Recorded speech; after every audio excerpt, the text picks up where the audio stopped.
whether people are either catching it live or if they're watching a live stream, these shows, they really are, very unique, these stories. Everybody brings in either personal stories or plays that they've written or adaptations of other pieces that I don't think you'll see anywhere else. And I think that's the uniqueness of the Fringe. So for that reason, I think people should come and watch it, because you may experience something here that you may not get anywhere else. And for that reason alone, definitely venture into coming to see the Hollywood Fringe and support the artist and the theater. And I think also because we need support in the theater community right now. Hi, my name is Jair Bula, and if you want to learn more about my solo performance of Queer, Drag, Drugs, and a Tick Tock Clock, just watch this video. Queer, Drag, Drugs, and a Tick Tock Clock began with me. It began with my struggle with accepting myself as a queer man. I was born in South America, in Colombia, and people there, and like in a lot of Latin countries and like in a lot of places in the world, they have been one way and they want things to stay that way for the rest of eternity.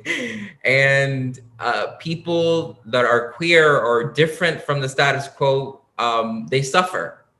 And luckily for me, I migrated to the United States when I was 10, and I was able to learn a different life, and see a different perspective.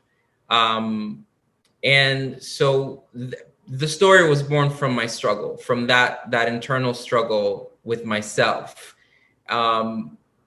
which was led me to a lot of like depression and anxiety, and led me to make a lot of life decisions that that created suffering for me.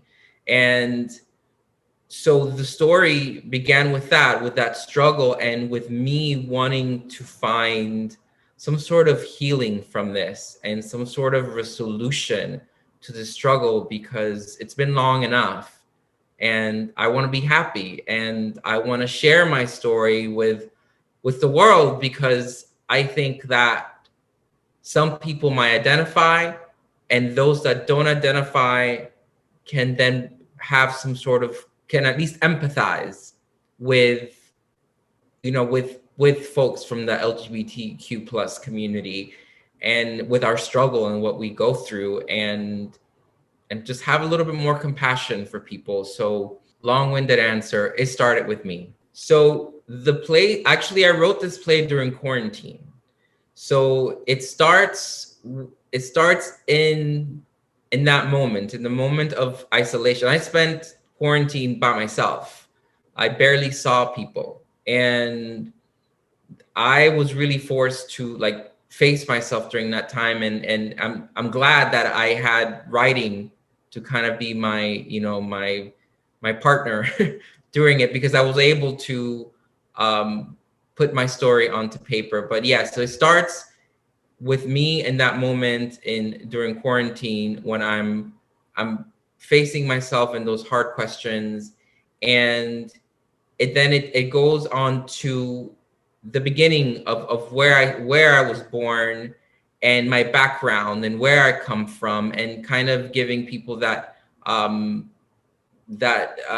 the picture of, this is where I come from, and this is why I had these thoughts of self-rejection, because this is what I was taught. And then it goes on to my experiences as I got older, my queer experiences as I got older, and that included doing drag, dressing up as a woman and going to the clubs and experiencing what that was like, and along with that came drugs and what all of that was like. So you see me develop, you see me going from a state of of not accepting myself to then fully accepting myself, or trying to, at least in an unhealthy manner. And then, not that drag is unhealthy, but when you begin to use something as a way of to fill a void, and you begin to use that as a way to sort of addictively, and also along with the drugs, it's not healthy.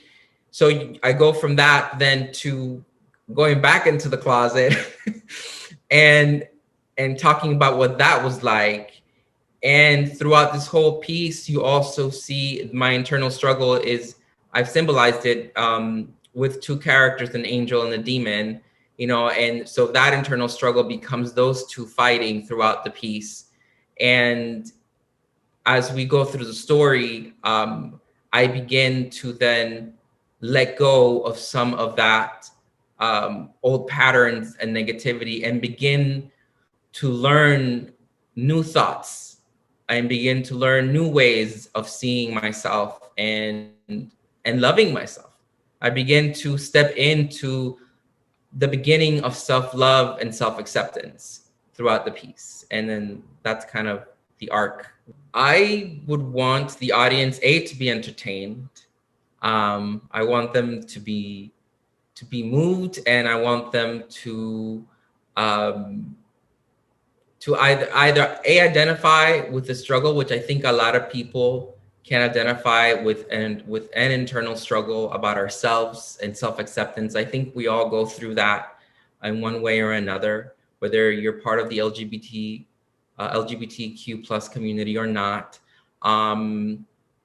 So I would want people to be entertained. I would want people to identify, or if not, empathize with those of us who are struggling, and maybe, and just maybe, the world and society can just be that much of a better place.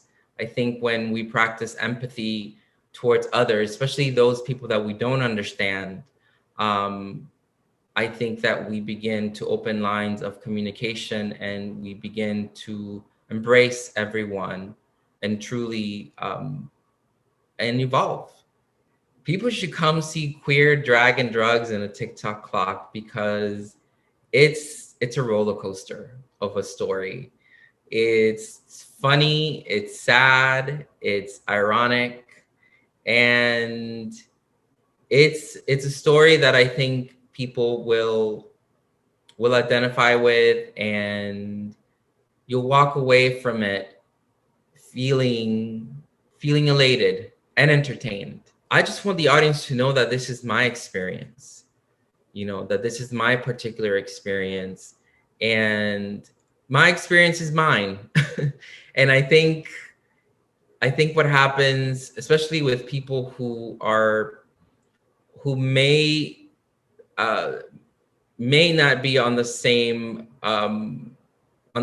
boat as far as the LGBTQ plus community and their issues and concerns. I think that I just want people to keep an open mind, to come to see the show, keep an open mind, keep an open heart. My story does not negate your story, or necessarily, I was going to say your beliefs, but I think might negate some people's beliefs. I want people just to come with an open mind and an open heart, and have fun and enjoy. My name is Jair Bula, and my new solo show, Queer, Drag, Drugs, and a Tick Tock Clock, will be doing its world premiere at the Hollywood Fringe Festival 2021. So come check it out. If you can attend in person, it will be live streamed as well. It's exciting, it's fun, it's sad, it's happy, it's a roller coaster, and I'm sure you'll enjoy it.